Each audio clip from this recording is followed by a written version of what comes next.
just going to bring you these live and exclusive pictures here from inside the presidential palace. What you are looking at right now is Taliban fighters inside the presidential palace. This is these pictures exclusive on Al Jazeera. A fairly stunning turnaround of events in Kabul.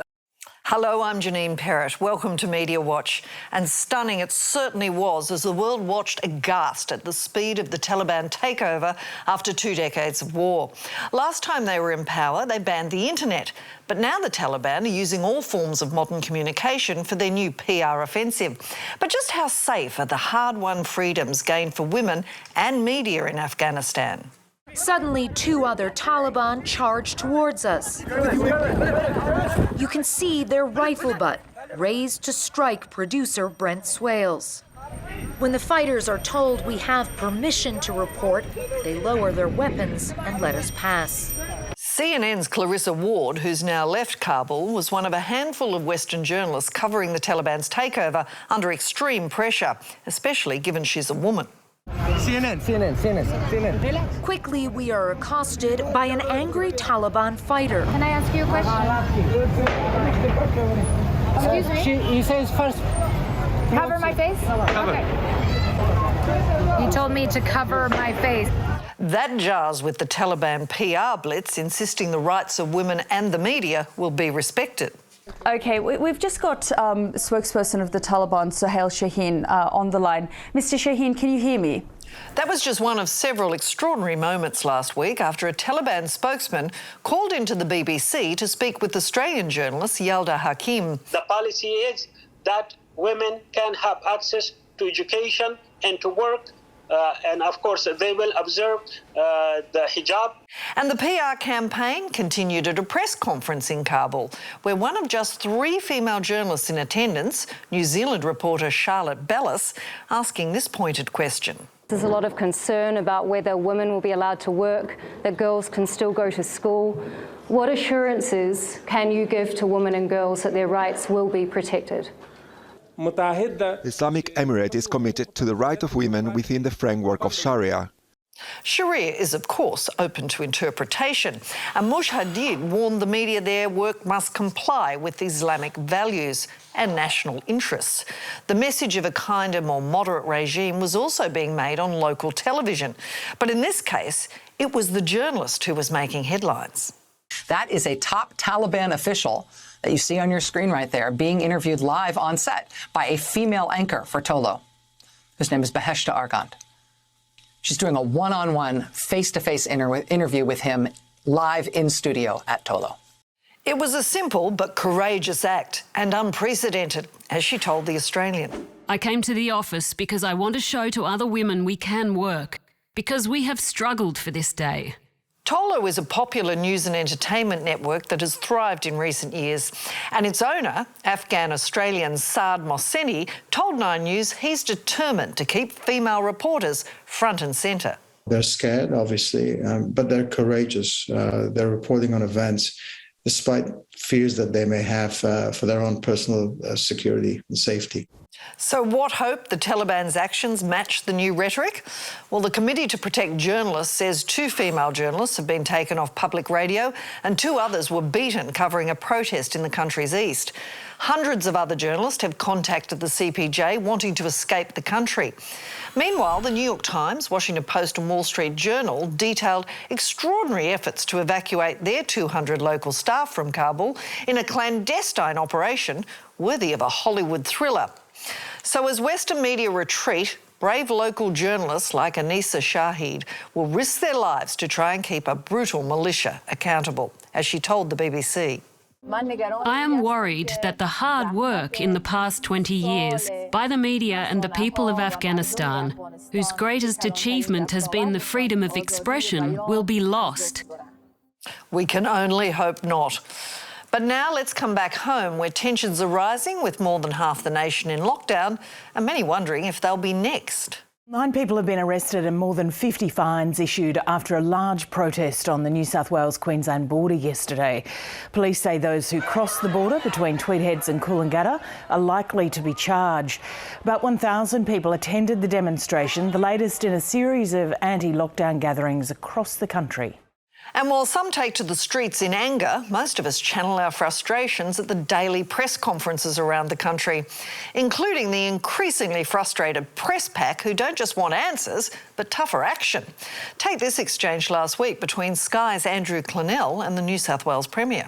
Premier, there's 8 million people in this state. Of course 400 people are going to be doing the wrong thing. You have to have the right health orders and the right lockdown in place. We have had and continue to have the right settings in place, but unfortunately too many people continue to do the wrong thing. So the settings are right, aren't they? Excuse me, it's not your press conference. There's a lot of other journalists here as well. So did Clennell back off? Nope, he kept the furious questions coming, the theatrics providing punchy promos for himself, even if they were at odds with many of his After Dark and Melbourne News colleagues who have been virulently anti-lockdown since last year. For weeks, Sky's political editor has been pushing the New South Wales Premier for harsher lockdowns and even a curfew. Why is there a curfew in Melbourne? They've got 20 cases a day, there's 633 here. Why haven't we got tighter rules here, except the Premier stubbornly refuses to introduce them? The week before that, his target was on non-essential retail. Why is Bunnings open? It's not open in Queensland. Next question.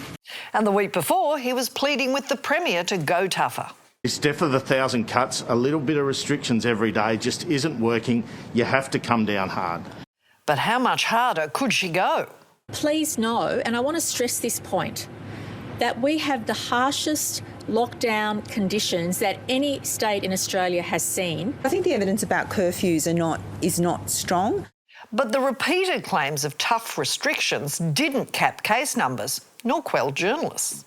I'd be doing everything. I would be introducing a curfew. I know there's not the science necessarily behind it with stopping transmission, but it makes enforcement easier.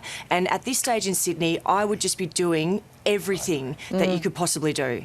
On The Project on Thursday night, host Lisa Wilkinson raised the stakes, calling for the Premier's head unless she ramps up the lockdown.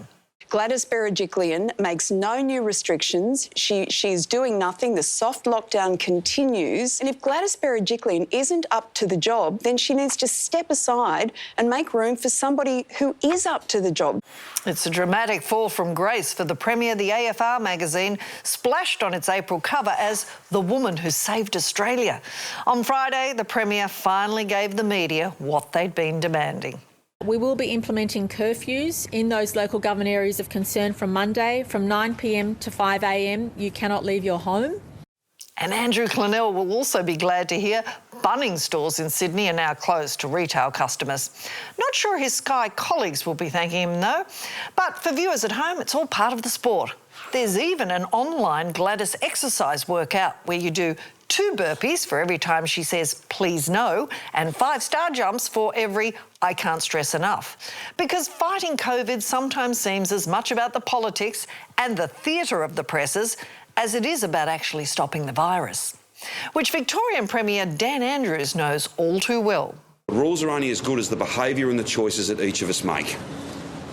I can't be any clearer with the people of Melbourne and more broadly, the people of Victoria. If we have a weekend this weekend like last weekend, well then next week it will be like Sydney. Simple as that. We wouldn't want that. So what happened 1 week ago in Melbourne? Well, as 7 News reported, the locals got restless. Across the city, the sun lured people out of homes. A crowd of 200 attended a dance party in Northcote. An even bigger crowd took part in a Richmond pub crawl yesterday. Drinking and dancing in the sun, a clear breach of the state's health orders. And in this environment of naming, shaming and dobbing, news of the naughty revellers was promptly posted on the Herald Sun's Facebook page, with the story pointing the finger at people dancing maskless outside the Peacock Inn. Soon the rest of the media were on the case, and adding to the outrage was Victoria's police chief. We've seen, as reported, the Peacock Hotel, where there's some music being played by a person who lives nearby and people sitting in the street drinking. Every one of these things is just totally unacceptable. Unacceptable maybe, but so too was the collateral damage for the pub, which was not responsible for the illegal street party, as owner Andrew Gilbert told 10 News. Nothing to do with us at all. We were completely shut. We weren't serving any takeaway. Yep, the media and police were so busy attacking the carousers, they forgot to make it crystal clear that the pub was closed, was not serving takeaway alcohol and was not hosting the illegal party.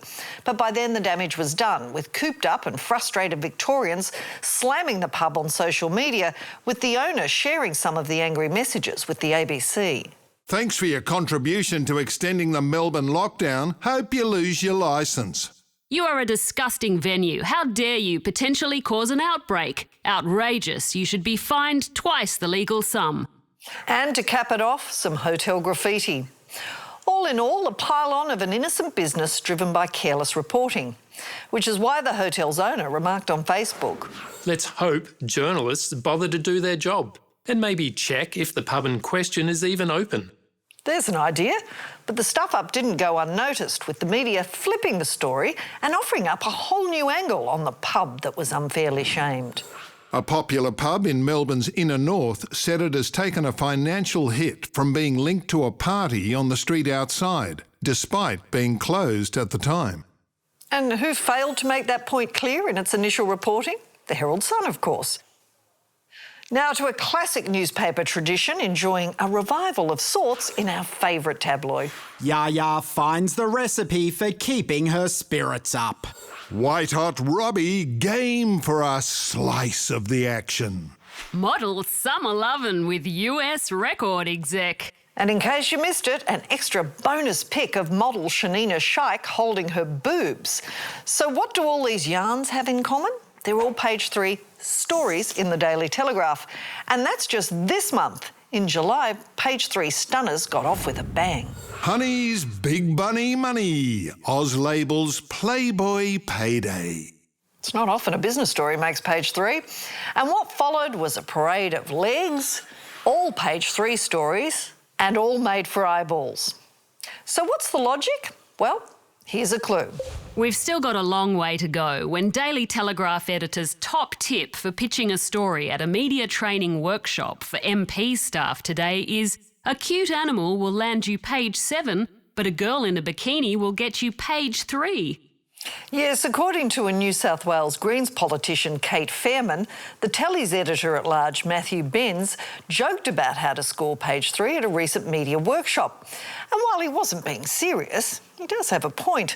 Last month, the Telly and Sunday Telly ran 11 large photos of women in underwear or revealing clothes, like these on page 3, but only one of a partially clad bloke. Yep, it's actor Sacha Baron Cohen taking a dip. As attractive as he is in that swim cap, it's hardly a comparison. But what the Telly is doing is positively professional compared to this. Townsville Tinder's 50 most unashamed profiles. Warning, graphic content. Yep, the hard-working staff at the Townsville Bulletin have been trawling through local Tinder profiles, not for sex, but to create news stories. And while they don't have pictures, and it's only online, they aren't joking about the graphic warning. I'm a lean, mean machine. If you can't take a joke, then you won't be able to take my Let me eat your ass. And we're only showing you some of the tamer ones. Readers of the Bulletin have copped much worse. And a week later, in the name of gender equality, the paper went again. From those who tell it how it is to the ones who are just straight thirsty. The most unashamed female profiles. All jokes aside, who here actually has a big d***? This is the best story a whole newsroom could come up with. It must have been a hit, though, because soon enough this sleazy idea to rip off Tinder profiles was repurposed for readers further south. Sunshine Coast's 25 most unashamed women on dating app Tinder. But Sunshine Coast Daily readers were less than impressed. Is this legal? Absolute bottom-of-the-barrel news. Report it to Facebook. Disgusting article. Then, 24 hours later, the story mysteriously disappeared with all traces scrubbed, which is bad news for the proud owners of the Tinder post, but good news for everyone else. But no such shame in Townsville, where mining Tinder has been going on for 18 months. And these stories all have something else in common. subscriber only. Surprise, surprise, sex sells subs, as you can see from this Facebook exchange last year. Bit Devo, I can't read the article. This would be hilarious to see. It's only $1 to subscribe. And if you don't think it's worth it after seeing these gems, we'll shout you a frothy. Gems indeed. But for all that bravado, last Friday, after a query from Media Watch, the Townsville Bulletin followed the Sunshine Coast Daily and erased all its Tinder stories. And when we asked why, we got this response from News Corp's John McCourty. Publishing this material was an error of judgment. The content did not meet our standards or expectations and has now been removed. Hooray! Looks like someone in management finally swiped left. And that's all from us tonight. There's more on our website where you can stream or download the program. And don't forget Media Bites every Thursday on your favourite social media platform. But for now, until next week, goodbye.